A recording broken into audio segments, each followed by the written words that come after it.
Qu'est-ce qui m'a amenée au yoga? Enfin, comment je suis arrivée à ça? Par hasard.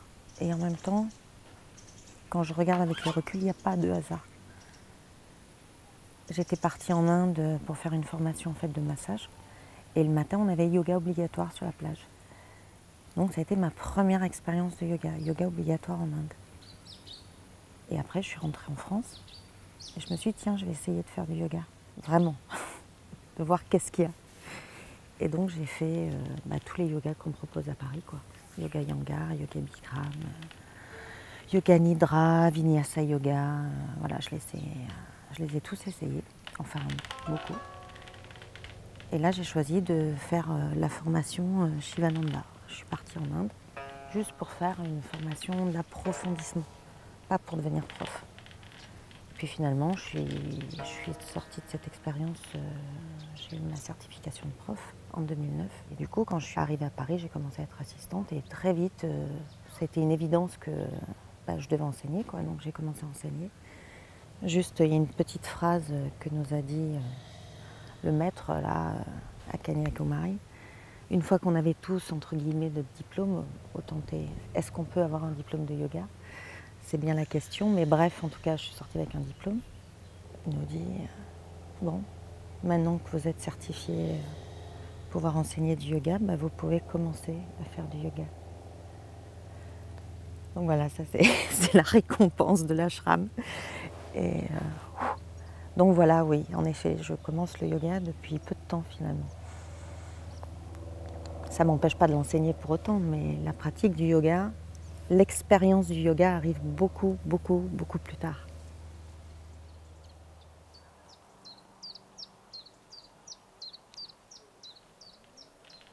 Moi, ce qui m'intéresse et ce qui m'a toujours intéressé, c'est la transversalité à l'intérieur d'une discipline et entre les disciplines. Enfin, ça, je le sais depuis, au fur et à mesure que j'avance dans ma pratique, tu vois. Je me suis dit, il n'y a pas un yoga, il y a des yogas. Et donc, je suis repartie en Inde, dans l'Himalaya plutôt, et là, j'ai fait des masterclass. Donc, ça permet d'avoir un autre aperçu. Le yoga, oui, mais le pilate, pourquoi pas? Le fitness, pourquoi pas? La randonnée, pourquoi pas? Essayer de se mettre à la méditation, pourquoi pas? Et souvent, dans l'enseignement qu'on propose, en tout cas en France, tout est séparé, quoi. Tout est séparé. Tu as les mêmes élèves, tu fais une autre discipline, les gens n'arrivent pas à faire le lien. Et moi, c'est ça que je trouve intéressant, même aujourd'hui. Je suis obligée moi-même aujourd'hui de rester dans la curiosité. C'est ce que je dis toujours à mes élèves, je leur dis c'est bien, vous faites du yoga avec moi j'ai des choses à vous apprendre, mais surtout, allez voir ailleurs, quoi. Il y a autant de yoga qu'il y a de personnalités, c'est-à-dire qu'on a tous un parcours différent quand on vient au yoga. Et ça revient aux 8 sutras dont je parle dans le stage, qui fait que on vient au yoga de façon intellectuelle, par exemple. Ça s'appelle le jnana yoga. On peut venir du yoga par le chant, ça s'appelle le bhakti yoga, des gens qui aiment chanter en chorale, qui aiment chanter tout le temps, ils aiment chanter, c'est leur façon de communiquer. Et tu as des gens qui viennent au yoga plus par, comme moi, quoi, on appelle ça le hatha yoga, quoi, le yoga du corps en fait. C'est-à-dire que là tu décides que c'est en faisant travailler ton corps que tu vas pouvoir en recevoir des messages et que tu vas pouvoir mieux te connaître. Donc c'est l'idée de commencer par écouter son corps, c'est déjà énorme. Et à partir de ça, une fois que tu l'as écouté, qu'est-ce qu'il te dit? Voilà, quoi, en même temps, le maître, c'est la tête, quoi. C'est ça qui est intéressant dans le yoga, c'est qu'on lui donne une contrainte, qui est la contrainte de la posture, de ce qu'on appelle l'asanas. C'est mettre une personne à un moment donné de sa vie, du moment de la journée aussi. Son état d'esprit n'est pas le même. Donc voilà, tu mets l'élève dans une posture. Et après, ce qu'on nous dit, ce qu'on m'a toujours dit, c'est laisse-toi inspirer par la posture. C'est pour ça que ça prend du temps de faire du yoga, c'est qu'il faut que le corps soit prêt pour pouvoir le dépasser. En garder conscience, mais pas se dire « ah j'en peux plus, j'ai mal, ça brûle, je ne peux pas rester ». C'est ça le truc, c'est pour ça que c'est long. Et chercher la porte du bien-être, pas chercher la porte du challenge, mais se dire « bon ben voilà, ce matin c'est comme ça. Je suis là, ici, maintenant. C'est comme ça ». Donc il y a ce truc-là qui est hyper important aussi dans le yoga, c'est le moment présent. Et pour revenir par rapport au stage, si la question était pourquoi 4 heures de cours plutôt qu'1 heure, et puis pourquoi un stage de 2 jours plutôt qu'1 heure de yoga. Et ben, en tout cas, Shivananda il disait le yoga se résume en quelques mots, c'est la pratique, c'est qu'il faut pratiquer. Et l'histoire, c'est que quand tu pratiques en cours, c'est bien, parce que tu as un petit module que tu emportes dans ton quotidien. Mais l'idée du stage, c'est qu'à un certain moment, avec la fatigue, à force de pratiquer, ou de pratiquer très tôt le matin alors que tu n'es pas habitué, du coup, ça permet de réinterroger ton corps. Et c'est ça qui est intéressant. C'est leur donner un cadre, une sécurité, un savoir, mais qu'ils aient l'espace-temps à l'intérieur de pouvoir écouter ce qu'on entend, là, les crapauds, de pouvoir écouter les oiseaux, de pouvoir prendre le temps de se poser, quoi. Même pour un prof, quoi. Un prof qui donne un cours en 1 heure, il n'est pas dans la même énergie dans ce qu'il donne à ses élèves que quand il donne sur 2 jours, quoi. Dans le cadre du stage, il y a aussi un échange privilégié que tu peux avoir avec le prof. Et avec les élèves, c'est toujours une question d'échange. Hein. Je pense qu'on apprend bien de gens d'avec qui on se sent bien. Donc ça se passe dans les 2 sens.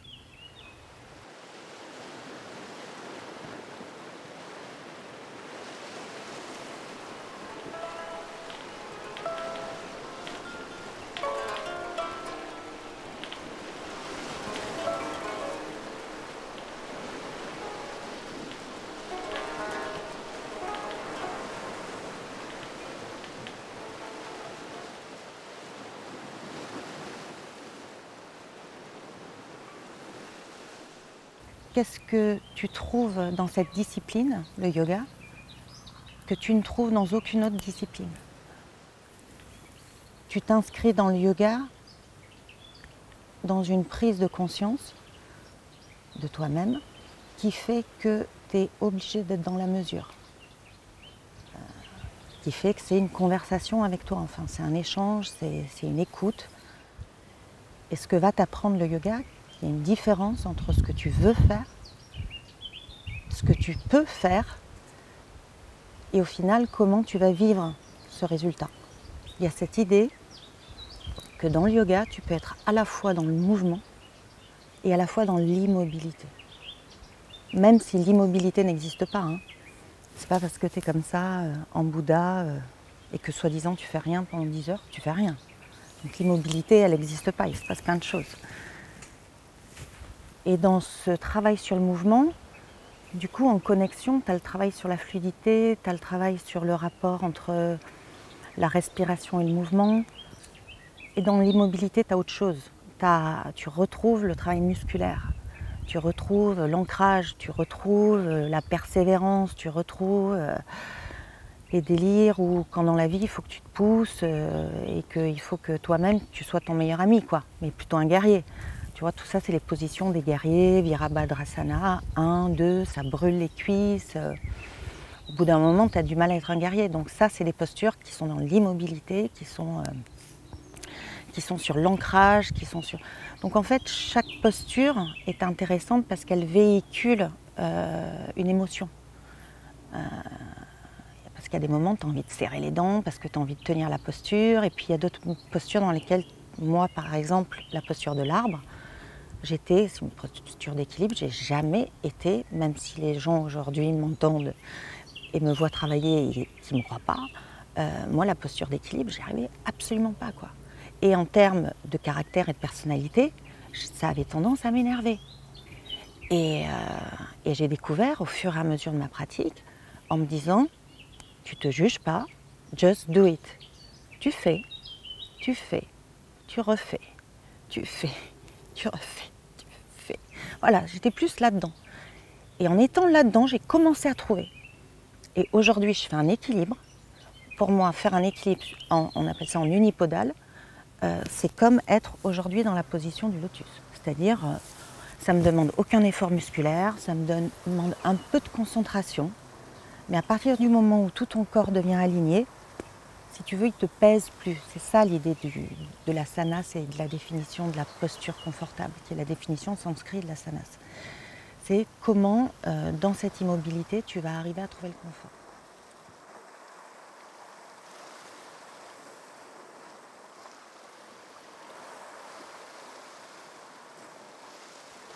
Ça veut dire quoi, yoga, en sanskrit? Union avec le divin, l'esprit. Union avec le divin ou l'esprit. Alors littéralement, moi j'ai trouvé que ça voulait dire joindre. Alors oui, tout à fait, mais union, alors c'est vraiment général, c'est union avec soi, union avec le divin, pourquoi pas, union avec les autres et union avec ce qui nous entoure. C'est-à-dire, on n'est pas indépendant de la nature qui est autour de nous.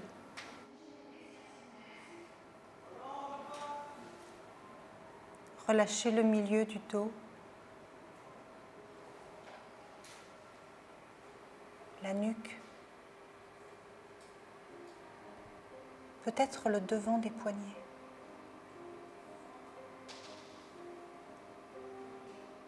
Comment caractériserais-tu ta façon d'enseigner? Donc je vais essayer de faire court. Parce que j'ai envie de dire, c'est finalement l'enseignement, c'est toute ma vie, que j'enseigne le yoga ou autre chose. C'est quand même avant tout un travail sur la pédagogie, un travail sur l'humain et un travail sur soi-même. Mais pour répondre de façon plus ciblée, je dirais que dans un premier temps, c'est déjà les encadrer. Et pour ça, je prendrai l'image de l'enfant qui est dans un bac à sable, qui pour lui, évidemment, le bac à sable est très grand, mais qui pour le parent est un espace petit qu'il peut sécuriser. L'enfant se sent comme en liberté dans cet espace. Donc c'est une sorte de liberté protégée. Donc pour moi, encadrer mes élèves, c'est leur dire, on part d'ici, donc déjà qu'ils ressentent ce que c'est le départ de la posture, le départ du travail, on va aller là, mais on va peut-être faire des détours ou en tout cas adapter le travail. Et ça va aussi avec justement l'idée d'adaptation. Il y a l'idée aussi de les sécuriser par ce que tu vas leur expliquer. En France, on aime expliquer. En France, en Occident, tu es obligé à t'adapter.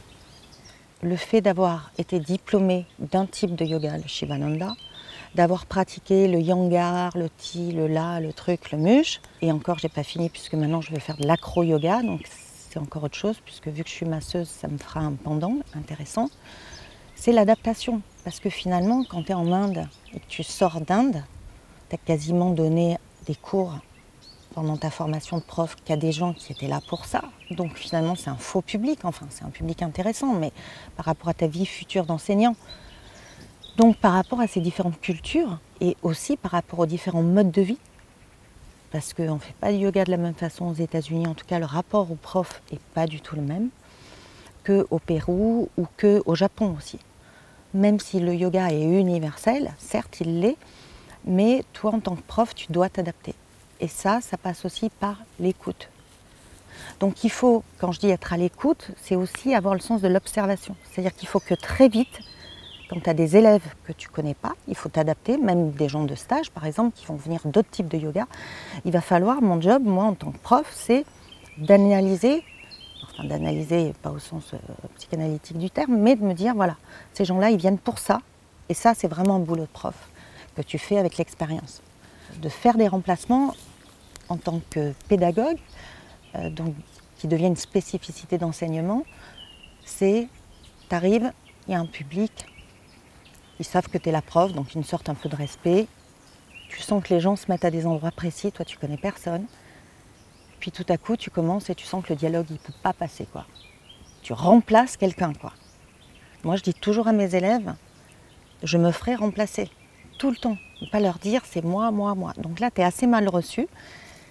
Puis tu commences un peu le travail, et puis les gens, froidement, le font, parce qu'ils sont là quand même pour prendre un cours. Puis petit à petit, tu places un peu de technique et tu essaies de leur faire ressentir ce que tu veux leur faire faire. Et une fois qu'ils ont ressenti, après à ce moment-là, ils font ce que tu leur dis de faire. Parce qu'ils comprennent pourquoi ils le font. Le majeur, il est... Ah, ça j'adore quand on me dit ça. C'est à moi ça. C'est à moi ça. Le majeur directionnel. Pourquoi? Parce que regardez ici son majeur. Là, ici. Ça passe au centre. Comme ça, sa nana, elle sera vraiment sûre qu'il était vraiment au stage. Quoique, ça peut faire un peu ambiance... voilà. Et après, donc, on passe par là. Là. Là, elle va vraiment s'inquiéter. Et on arrive jusqu'ici. Voilà. Ok? Vas-y, tourne dans l'autre sens pour les autres filles, parce que bon, elles n'ont pas tout vu. Voilà. Non, non, je blague pas, fais dans l'autre sens. Voilà. Ah oui, tu m'as écrit dessus, je l'avais pas vu, d'accord. Ah ben oui, je te faisais pas un guili. Ta-ra-ta-ta-ta-ta. Voilà. Vous avez vu, en plus, il articule bien ses orteils. Tari-tari-tara. Donc voilà, quand je dis directionnel, c'est que le fait que son doigt soit là, en vrai, une fois que vous avez pris ici votre ventouse, ça vient ici, et ça finit là. D7, D8, sous mon soutien-gorge, sous la ligne des omoplates. Et moi, la première, en tant qu'élève, j'aime bien, c'est aussi une question de personnalité, j'aime bien au fur et à mesure qu'on me guide, mais qu'on me guide un peu comme un... Je parle souvent du corps comme une architecture paysagère. C'est-à-dire que c'est une architecture, parce qu'on est tous foutus pareil. Donc voilà, ce que j'aimerais les avancer, c'est que vous, dans votre pratique, vous commencez à vous percevoir, à vous sentir en 3D. D'accord? C'est-à-dire, je travaille derrière, je resserre mes rhomboïdes, je resserre mes scapulas, mes omoplates. Qu'est-ce qui se passe devant? Ah ben tiens, ça sort de trop. Qu'est-ce que je fais? Je ferme mon grille costal, donc j'engage mes abdominaux. J'existe devant et j'existe derrière. C'est-à-dire que le rôle du professeur, pour moi, encore une fois, en tout cas, bon, oui, ma spécificité, entre autres, c'est d'amener les gens comme dans une histoire. C'est ce que je disais par rapport au remplacement, c'est que j'arrive, je me présente, c'est encore moyen, je les amène dans une histoire qu'ils sont censés connaître. Donc tu essaies de tester aussi pour voir ce que les gens savent faire, de ne pas leur faire des trucs de dingue et que tu n'as personne qui suit. Tu vois, c'est pas possible, ça, tu n'es pas là pour te faire plaisir, enfin, avant tout en tout cas. Donc au fur et à mesure, tu as ton cours comme ça qui se construit et tu as les gens, donc, à partir du moment qu'ils ont senti et qu'ils ont compris, ils se disent « Ok, je fais tout ce qu'elle veut ». C'est comme ça que ça se passe, hein, c'est brutal. Hein. D'un coup, tu as tous les élèves, ils sont à toi, c'est un truc de fou. Et après, eh ben, l'idée, quand tu veux aller plus loin et qu'il y a une bonne magie, enfin une bonne magie, une bonne écoute, que tu es en forme, que tout ça, il y a aussi une partie du cours où tu ne sais jamais ce qui va arriver dans le cours. Tu viens avec une idée, une intention, tu essaies de garder ton objectif en tant que prof, mais bon, tu vois, ça change, quoi. C'est ça qui est intéressant. Vu que je suis masseuse, je me suis toujours dit, quand moi-même j'ai reçu des cours, mais j'en ai fait l'expérience, et surtout dans la relaxation, alors que je ne parais quand même pas des plus relaxes, c'est qu'au début, on te dit détends tes pieds, détends tes chevilles.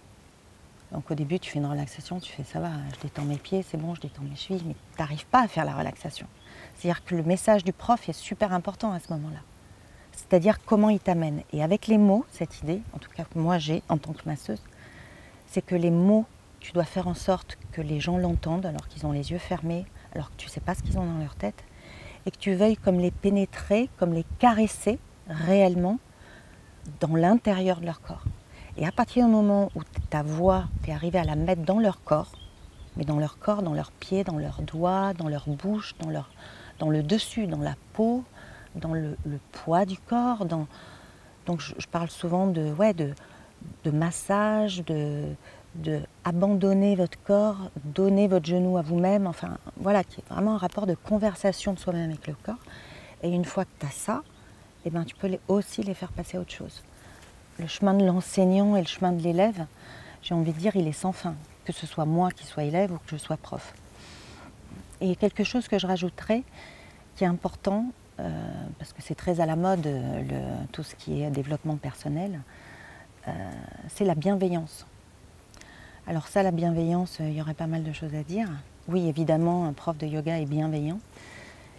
Mais la question, c'est où il place la bienveillance, le prof.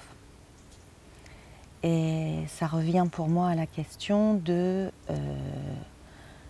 le prof, est-ce qu'il est là pour donner de soi, donner de sa personne, ou est-ce qu'en même temps, il est juste un transmetteur? Est-ce qu'il est juste quelqu'un qui transmet une information? Et en ce moment, dans mon travail de pédagogie, j'en suis là. C'est-à-dire que je suis quelqu'un qui donne beaucoup de ma personne, beaucoup physiquement, beaucoup de mes lectures, beaucoup de ce qui m'inspire dans mon quotidien. Je leur fais passer parce que je me dis ils ont peut-être le même quotidien, donc pour moi faire du yoga c'est repartir plus fort. On est là pour transmettre, on est là pour donner une information. Mais quand tu dis ça, tu es aussi dans la bienveillance. Pourquoi je fais tout ça? On ne sait pas quand on commence le yoga que on va devenir prof, qu'on va devenir important pour des gens, que le parcours continue, que tout ça quoi. J'aime bien à mes élèves leur donner à chaque fois, à chacun, une petite chose. Et après il y a des choses qui bougent. Ou pas, hein. Mais voilà, ça c'est une motivation quoi. Je sais pas, ça s'explique pas quoi. Je crois que transmettre, hein, c'est un truc, c'est plus fort que soi. Et je peux pas m'empêcher de vouloir que le travail soit bien fait, que oui, j'ai une exigence de mes élèves, mais qu'en même temps, je sais leur rendre l'appareil et être bienveillante par ailleurs. J'ai l'impression d'avancer avec eux. Donc ça, c'est intéressant parce que je continue de travailler sur moi. Ta motivation, au bout d'un moment, elle est bon ben voilà, ça va faire partie d'un chemin de ma vie où je continue d'apprendre et au fur et à mesure les gens me suivent et j'essaie au maximum d'avancer ensemble. C'est-à-dire que tous les élèves n'avancent pas à la même vitesse. Mais c'est de pouvoir, à ceux qui sont bons, qui font déjà un bon chemin, de pouvoir rester à la hauteur et tout ça. Donc c'est un compagnonnage. On dit des fois, moi ça m'est arrivé dans la fatigue de me dire heureusement que j'ai fait cours à mes élèves, quoi, parce que si c'était pas eux, mes élèves, j'aurais pas eu le courage. Donc voilà. Bon, il y aurait plein d'autres choses à dire évidemment, mais non, c'est déjà pas mal.